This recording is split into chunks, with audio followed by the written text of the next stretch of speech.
দেখো, তোমাদের জন্য একটা কম্পাউন্ড ইন্টারেস্টের অঙ্ক করছি। বার্ষিক 5% হারে 1200 টাকার 2 বছরের চক্রবৃদ্ধি সুদ কত? আমি আগেই বলেছি কম্পাউন্ড ইন্টারেস্ট অঙ্ক করতে গেলে পার্সেন্টকে নিয়ে কাজ করব। তাহলে দেখো, 5% সমান কত? 5/100 সমান কত?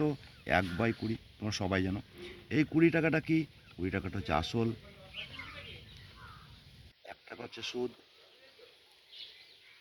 তাহলে আসল প্লাস সুদ কত হলো দেখো? তাহলে আসল প্লাস সুদ সমান কত টাকা?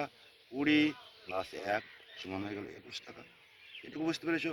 তাহলে দেখো, এবার আমি লিখছি আসল যে 20 টাকা সুদ প্লাস আসল সমান 21 টাকা। এটা কি? 1 বছরের, 1 বছরের সুদ আসল। আবার বলছে 20, আবার 1 বছরের, 1 বছরের সুদ কত? 21। দেখো, এখানে আমি কি করলাম? এই দুটোকে গুণ করলাম, তাহলে 20 20 400। এই দুটোকে গুণ করলাম, 21 21 441 টাকা। দেখো, তাহলে 2 বছরের সুদ কত হলো? 2 বছরের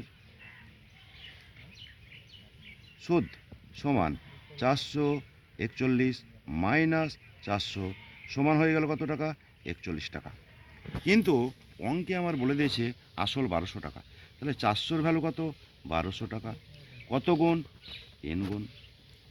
3 গুণ, তাহলে 41 ইন্টু 3 সমান হলো 3 একে 3, 3 4 12। তাহলে 1200 টাকার 5% হারে 2 বছরের জটিল সুদ 123 টাকা। Option A correct answer. দাদা তো নেক্সট অঙ্ক। আমি এটা আবার ক্লিয়ার করলি।